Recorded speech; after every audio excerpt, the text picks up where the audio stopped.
Entah bagaimana semua berawal, tapi kini berakhir dengan trauma berat yang melekat kuat di dalam ingatanku hingga saat ini.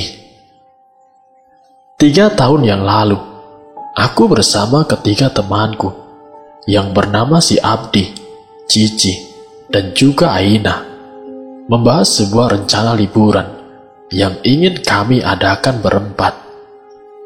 Hal ini bertujuan untuk merayakan akan kelulusan kami di sekolah menengah atas atau SMA. Namun ternyata ekspektasi tidak sesuai realita. Liburan yang bertujuan untuk bersenang-senang justru menjadi sebuah petaka bagi kami berempat. Wajah ceria yang selalu kulihat kini menjadi momok menakutkan yang sangat melekat dan salah dan selalu kuingat. Namaku adalah Roy. Aku memiliki 3 teman dekat. Sebut saja mereka adalah Abdi, Aina, dan Cici. Kami mulai akrab di saat kelas 3 SMA. Karena kelas 1 dan 2, kami berbeda kelas. Suatu hari di dalam sebuah kontrakan yang lokasinya tidak cukup jauh dari tempat tinggalku. Itu merupakan kontrakan yang ditinggali oleh Abdi temanku. Kami berempat kumpul seperti biasa, karena kami biasa bersama. Kami membahas akan wacana liburan bareng. Wacana ini sudah kami janjikan sebelumnya, pada waktu sebelum kelulusan sekolah tiba. Jadi gimana? Jadi enggak kita liburan? Ucap Aina yang membuat kami hening seketika. Ya jadilah, sesuai rencana. Muncak kan? Jawab Abdi dengan nada songongnya. Di sore itu kami benar-benar sudah adil akan merencanakan muncak yang akan kami lakukan 3 hari ke depan. Aku benar-benar tidak menyangka bahwa canda tawa mereka sore itu merupakan awal dari kemurungan panjangku. Dan dari sinilah semua dimulai. Hari yang kita rencanakan pun telah tiba. Dengan mobil travel yang kami sewa, sekitar pukul 3:30 sore, kita berempat mengarungi indahnya sore dengan canda tawa dan nyanyian. Gerimis kecil menambahkan indahnya suasana di kala itu. Setelah memakan waktu kurang lebih 2 jam, kami pun tiba di lokasi yang kami tuju. Sunset di sore itu seakan menyambut akan kedatangan kami. Tarikan nafas panjang kuhirup, serta membentangkan kedua tanganku, bertanda aku sudah siap untuk menaklukkan puncak bukit itu. Tapi sialnya, aku benar-benar terkejut ketika ada anjing yang menggonggong di saat aku masih menarik nafas panjang dan membentangkan kedua tanganku. Kami semua terkejut, tidak terkecuali juga si Abdi yang refleks mengucapkan kata-kata kotor karena ia juga terkejut. "Us, mulutmu dijaga, kita baru sampai loh," tegasku padanya untuk mengingatkan. "Itu anjing bikin kaget saja, baru saja sampai sudah jantungan," jawabnya. Namun kulihat dari kejauhan tatapan anjing itu yang entah pikiran atau imajinasiku, seakan-akan ia memberikan saran untuk tidak melanjutkan perjalanan ini. Namun aku tidak ingin berpikir negatif dan menghiraukan pikiran buruk itu. Diawali dengan doa bersama, kami pun mulai mendaki. Kulihat jam di ponselku menandakan pukul 5 sore. "Apapun yang terjadi, kita jangan sampai pisah ya. Utamakan kebersamaan, oke?" Ucapku kepada teman-teman sebagai persiapan, dan mereka pun mengiyakan ucapanku. Setelah sekitar setengah jam kami berjalan, terdengar suara azan yang masih mampu kita dengar dari seberang kampung yang terlihat indah lampu-lampunya dari kejauhan. Guys, kita stop dulu di sini ya, azan maghrib. Setelah azan kita lanjutkan lagi, ucap si Cici. Tanggung ah, itu di depan sepertinya ada tempat yang lebih enak buat istirahat. Kalau perlu kita bermalam di situ untuk pembukaan gimana? Abdi menolak untuk berhenti, karena memang di depan ada dataran yang rata dan bagus untuk kami mendirikan tenda. Namun kulihat wajah Cici yang nampak tidak suka dengan keputusan si Abdi yang ingin terus melanjutkan pendakian itu di tengah azan maghrib. Terpaksa kami pun melanjutkan pendakian dengan tujuan dataran yang rata dan mendukung untuk kami mendirikan tenda. Dan tidak selang beberapa lama, tibalah kami di tempat yang kami maksud. Dengan semangat kami mendirikan tenda, serta ingin menyalakan api unggun untuk menghangatkan badan, karena suhu saat itu cukup dingin sekali, apalagi sehabis hujan. Lalu setelah kami sampai di sana, tiba-tiba saja, suara anjing mengagetkan kami hingga melompat. Ya, anjing yang tadi menyambut kami di bawah kembali mengikuti, dan seakan ia lagi-lagi memberi tanda untuk kami agar tidak melanjutkan perjalanan ini. Dengan emosi, Abdi mengambil sehelai ranting kayu dan melempar ke arah anjing itu dengan beringas. Stop Di, stop, biarkan dia pergi. Aina menyuruh Abdi memberhentikan aksinya. Dasar anjing, memang tidak ada otak. Sudah 2 kali mengagetkanku. Awas saja, sekali lagi ia muncul, kuhabisi kali ini, ucap Abdi dengan nada membentak. Kemudian anjing itu telah pergi karena ancaman yang Abdi berikan. Hembusan angin yang tidak begitu kuat, namun memberikan nuansa horor kami rasakan. Kami berempat saling menatap, seakan memberi kode bahwa kita memiliki pikiran yang sama.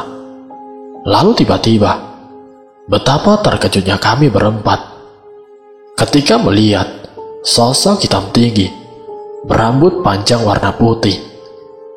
Sontak Cici dan Aina terisak sejadi-jadinya sambil merangkul kami. Tapi tunggu dulu, sepertinya itu bukan hantu seperti yang aku bayangkan. Ada perlu apa kalian kesini? Ucap nenek yang membuat kami semua terkejut. Ternyata itu seorang wanita parubaya dengan badan yang sedikit bungkuk dan rambut berwarna putih, namun nampak menyeramkan bagi kami. Ya ampun Nek, nenek bikin kami kaget saja. Kami mau muncak di sini Nek. Aku menjawab pertanyaan sang nenek. Pergi dan urungkan niat kalian itu. Ini bukan saatnya untuk muncak. Jawabnya. Sontak kami terdiam sambil berpikir apa maksud perkataan sang nenek. Ketika kami sedang saling menatap dan berpikir, tidak kami sangka seketika sosok nenek itu menghilang dari hadapan kami. Semakin bertanya-tanya apa yang sebenarnya terjadi dengan kami hari ini. Ditambah lagi, masa iya ada nenek-nenek malam hari di hutan gini? Dengan keadaan ini, Cici merasa ada hal yang kurang baik dan membujuk kami untuk tidak melanjutkan ini. Guys, pulang saja yuk. Perasaanku juga tidak enak nih. Dari awal datang saja sudah aneh sekali. Yuk pulang yuk. Dengan wajah takut, Cici memohon. Apaan sih Ci? Tanggung sekali tahu. Sudah nyampe sini juga. Masa iya pulang? Yang benar saja kamu, jawab Abdi dengan ekspresi muka yang tidak setuju. akan usulan dari Cici. Kembali kami lanjutkan untuk mendirikan tenda. Hari sudah terasa larut. Waktu sudah menunjukkan pukul 10 malam.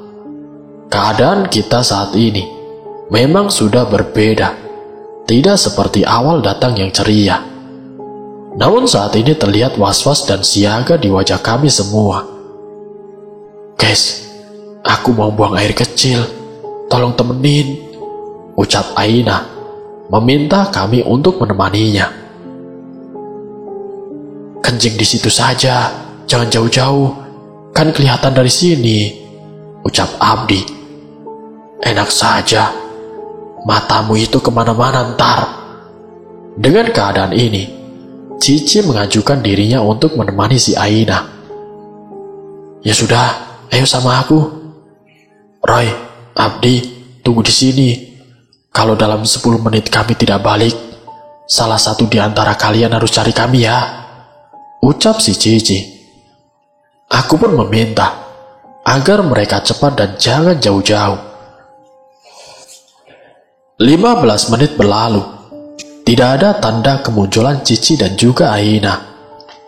Aku dan Abdi sudah merasa tidak enak hati. Tapi tiba-tiba, terdengar suara teriakan wanita yang keras. Saat itu spontan aku dan Abdi langsung bergegas mencari sumber suara. Dengan keadaan yang sangat-sangat panik, aku dan Abdi berlari ke segala arah untuk menuju sumber suara.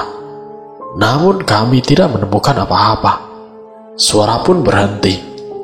Kami semakin bingung apa yang terjadi, dan sangat kami menyemaskan keadaan Cici dan juga Aina. Dan tiba-tiba lagi, tolong!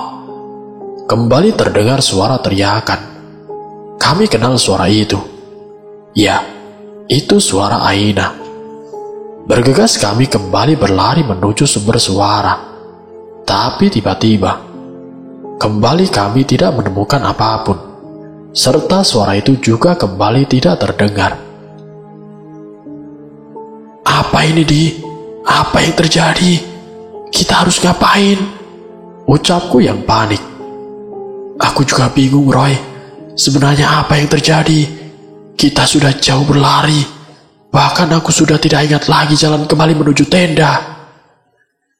Tak sadar kami semakin dalam memasuki hutan belantara ini, yang tadinya kami dapat melihat rumah penduduk dari kejauhan. Kini malah benar-benar tidak nampak.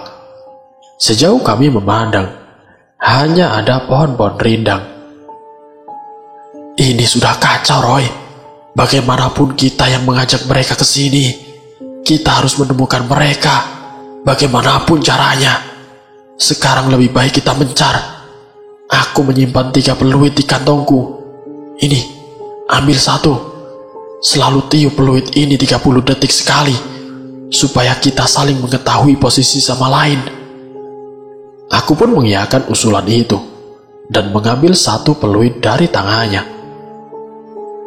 Dan bergegaslah kami melakukan pencarian ke semua arah, sembari meniup peluit ini setiap 30 detik sekali. Cici, Aina, kalian di mana?" teriakku sembari memastikan siapa tahu ada sambutan. Samar-samar juga terdengar suara peluit Abdi yang semakin lama semakin jauh. "Ini sudah semakin jauh. Aku harus mendekati suara peluit Abdi," ucapku dalam hati. Terus menyusuri hutan semakin dalam, semakin jauh dan semakin gelap. Perasaan ini benar-benar membuatku takut.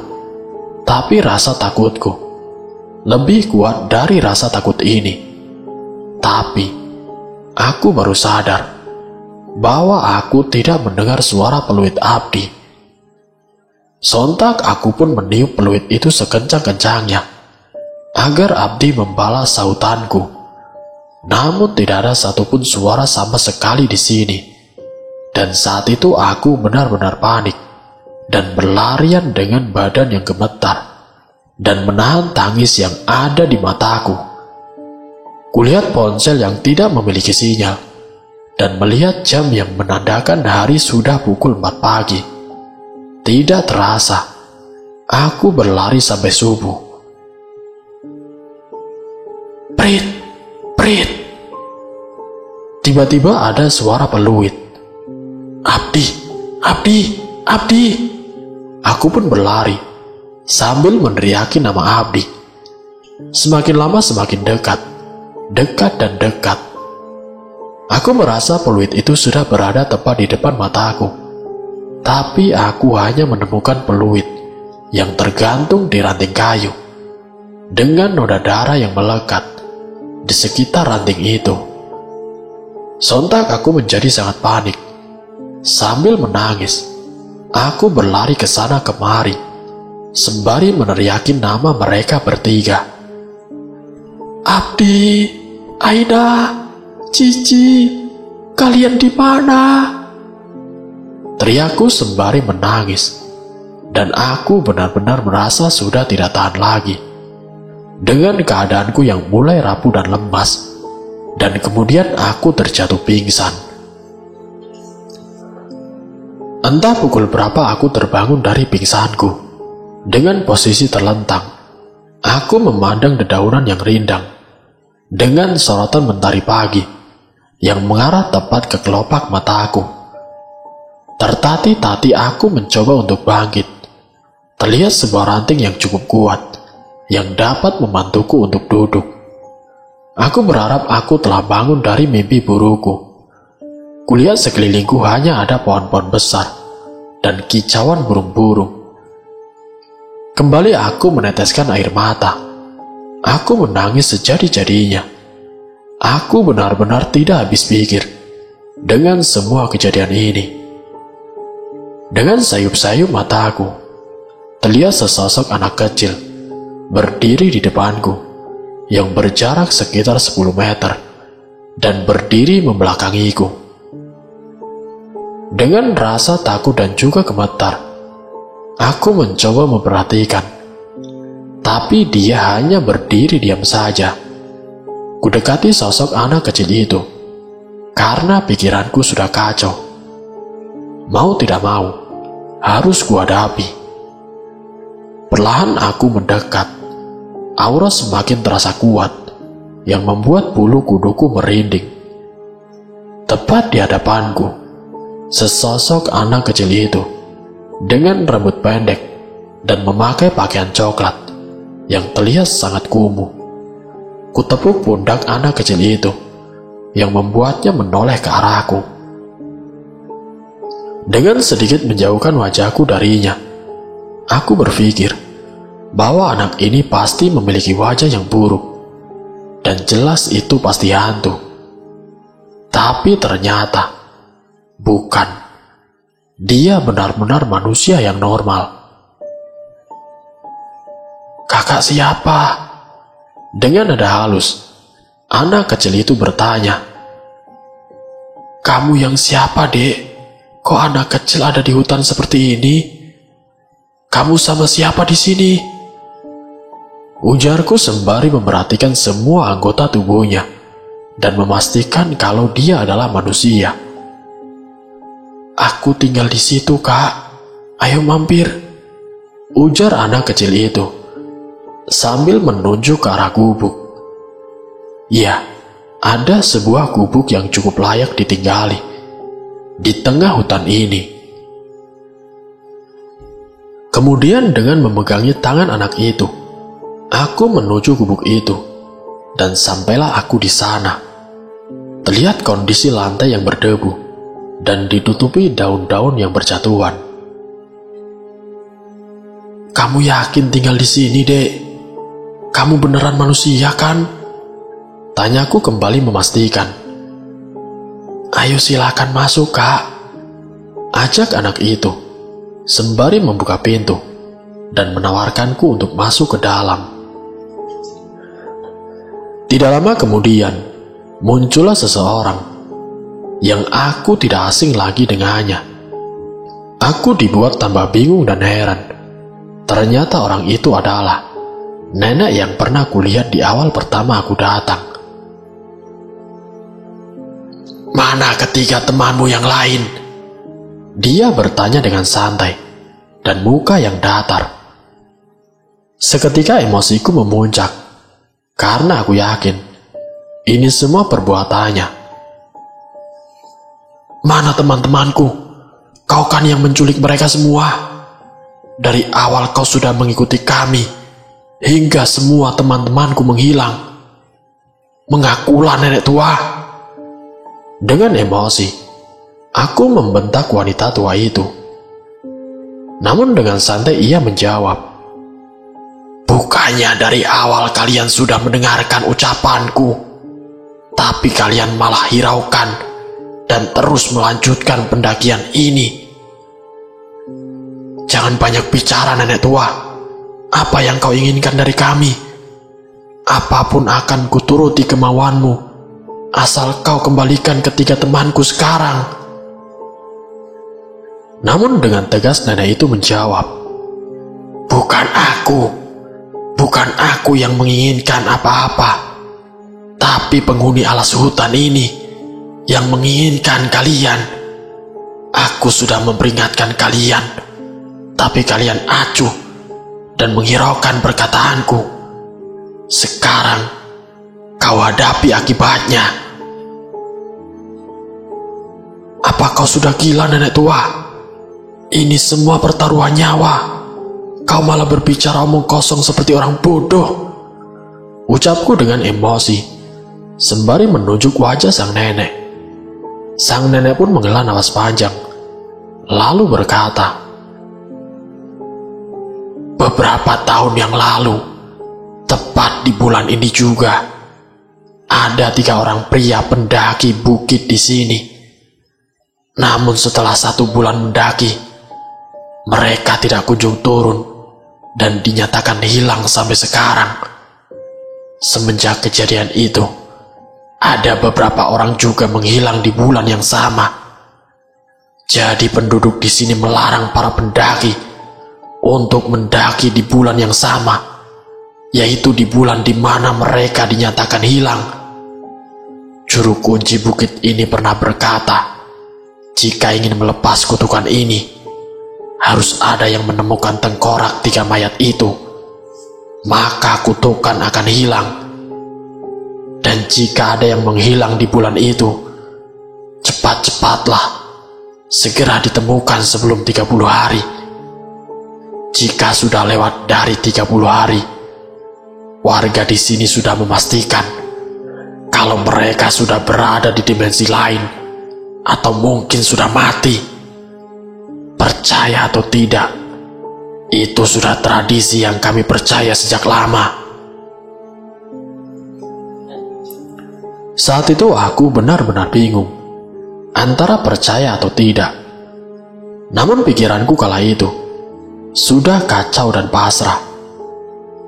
Terduduklah aku sambil kembali menangisi sesalan, karena dari hati kecilku juga, saat itu aku tidak ingin melanjutkan pendakian ini. Kulihat anak kecil tadi mendekatiku dan lalu memelukku. Tangisku pun semakin menjadi. Tidak lama kemudian, mataku mulai berat. Kurebahkan badanku di lantai, dan perlahan mata ini tertutup dengan sendirinya. "Tolong, tolong!" Terdengar suara minta tolong. Suara itu adalah suara ketiga temanku. Spontan aku terbangun dan berlarian ke arah sumber suara, terus berlari sekencang mungkin, hingga terjatuh. Sampai sesekali badanku menjadi lecet, akibat sayatan ranting-ranting pohon. Tapi aku benar-benar tidak merasakan rasa sakit itu. Yang kupikirkan hanyalah bertemu dengan ketiga temanku. Semakin dekat semakin lama suara itu justru meredup dan kemudian menghilang. Aku bingung dan melihat ke seluruh sisi saat itu. Tiba-tiba terdengar suara krak, seperti ranting kayu yang patah di balik dedaunan yang rimbun. Dengan pelan ku dekati dedaunan itu dan mencoba membuka ada apa di balik itu. Lalu tiba-tiba, brang! Aku terbangun dari mimpi buruk. Secepatnya aku berdiri dan melihat sekelilingku. Kulihat kanan dan kiri, depan dan belakang. Ternyata aku masih berada di gubuk itu. Kulihat dari kejauhan sang nenek sedang memasak sesuatu. Terlihat asap yang keluar dari wadah untuk memasak yang terbuat dari tanah liat. Harum terasa menyengat dari hidungku, membuat cacing dalam perutku berbunyi. "Kak, ini makan dulu." Dengan membawa mangkok yang terbuat dari bambu, yang diikat menggunakan akar-akar dedaunan, sang anak kecil itu memberikan aku makan. Tanpa banyak pikir panjang, ku makan dengan lahap makanan itu, sampai ku jilati semua bagian yang masih menempel di wadah itu. Kemudian aku tersedak dan mencari secangkir air minum, tapi aku tidak menemukannya. Dengan tergesa-gesa, aku mencari air, tapi tetap tidak ketemu. Hingga akhirnya, aku berlari keluar dari gubuk itu dan memuntahkan makanan yang mengganjal di tenggorokanku. Dan betapa sangat terkejutnya aku saat melihat belatung dan daging-daging busuk keluar dari mulutku. Dengan rasa takut dan jijik, aku melompat mundur, dan dengan sigap aku menoleh ke arah gubuk tadi. Dan ketika kulihat ke belakang, aku benar-benar terkejut dengan apa yang kulihat. Karena gubuk yang awalnya berdiri kokoh, tiba-tiba berubah menjadi tumpukan kayu yang berserakan, dengan keadaan yang sepertinya sudah lama tidak ditinggali. Aku benar-benar menahan rasa takut dan tangis pada saat itu. Dengan rasa takut yang sangat berkecamuk ini, aku tetap memberanikan diri untuk mendekat dan memastikan gubuk itu. Terlihat ada sebuah gundukan yang dibungkus dengan terpal yang terlihat sangat kusam, dan banyak daun yang kering yang menutupinya. Firasatku tidak enak, tapi mungkin itu sebuah petunjuk dari semua ini. Aku pun mencoba membuka gundukan terpal itu, dan ketika aku buka, seketika aku melompat mundur karena aku sangat terkejut dengan apa yang kulihat. Aku melihat 3 tulang belulang yang satu sama lain terikat. Aku mencoba memastikan tulang-tulang itu karena pikiranku saat itu bersangka mereka adalah teman-temanku. Tapi aku ingat bahwa aku di sini hanya 2 hari. Tidak mungkin secepat itu mayat berubah menjadi tulang belulang. Seketika aku ingat ucapan sang nenek yang memberitahuku akan kejadian kelam yang menyebabkan 3 orang pendaki yang hilang sampai saat ini.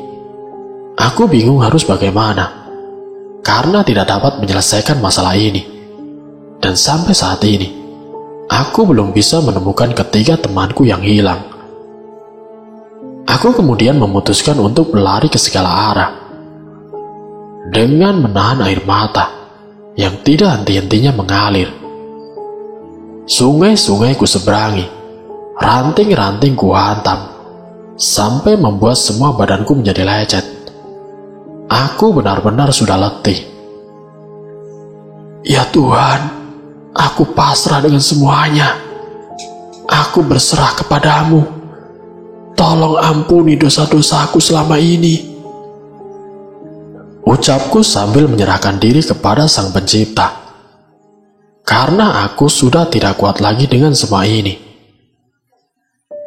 Kembali aku terjatuh dan terkulai. Namun dari kejauhan, terdengar suara yang sangat ramai. Dengan sayup-sayup, mataku memandang segerombolan orang yang menggunakan pakaian berwarna oranye. Aku tidak peduli, karena semua ilusi ini sudah kualami dari sejak pertama memasuki hutan terkutuk ini. Tapi semakin lama, semakin terasa nyata suara itu. Aku mencoba bangkit dari ketidakberdayaan badanku ini. Kulambaikan tanganku ke hadapan mereka, sembari berteriak, "Tolong, tolong!" Dengan memaksa mulutku agar mampu mengeluarkan ucapan. Bergegas mereka beramai-ramai mendatangiku dan mencoba menolong dan membopong tubuhku yang sudah benar-benar mati rasa. Saat itu aku mencoba memejamkan mataku dan berharap ini nyata atau akan benar-benar mati. Kini terbangunlah aku di ruangan. Kuperhatikan kanan dan kiri. Kusentuh bagian hidungku. Ternyata terdapat selang oksigen. Ya, aku berada di rumah sakit saat ini. Dan aku bertanya kepada suster yang saat itu terlihat sedang memegang botol-botol obat. Entah untuk apa. "Sus, apa yang terjadi kepada aku, Sus?" "Pulihkan dulu tubuhmu saat ini. Jangan banyak bergerak dan berbicara. Karena kamu saat ini benar-benar mengalami dehidrasi tinggi karena sudah menghilang selama 28 hari. Sontak jawaban dari sang suster membuatku terkejut dan aku sangat kebingungan. "Hah? 28 hari, Sus? Aku hanya 2 malam berada di situ. Terus, bagaimana dengan keadaan temanku yang lain, Sus? Apa mereka sudah ditemukan?" Dengan tersenyum, suster mendekatiku dan lalu berkata, "Kamu berikan doa yang terbaik untuk ketiga temanmu. Semoga ia cepat ditemukan. Sekarang, kamu istirahat saja." Lalu suster pun keluar dan pergi meninggalkanku di ruangan. Kembali air mata ini menetes. Seakan semua kejadian ini hanya mimpi. 2 malam yang kurasakan saat itu nyatanya berjalan selama 28 hari. Setelah genap 30 hari pencarian, akhirnya tim SAR dan warga memberhentikan pencarian ini dan menyatakan ketiga temanku telah menghilang. Saat ini yang ada di pikiranku tentang 3 tengkorak yang aku temukan saat itu. Sang nenek juga pernah berkata, jika ada orang yang hilang di bulan itu, maka harus ditemukan sebelum 30 hari. Jika lebih dari 30 hari, sudah dipastikan mereka dinyatakan berada di dimensi lain, atau bahkan telah mati. Dan aku berkata saat ini, suatu saat, aku akan mendatangi bukit itu lagi, dan harus membawa 3 tengkorak yang pernah kutemukan, agar semua kutukan ini bisa berakhir. Semoga dari kisah ini, kita dapat mengambil hikmah dan juga pelajarannya. Wassalamualaikum warahmatullahi wabarakatuh.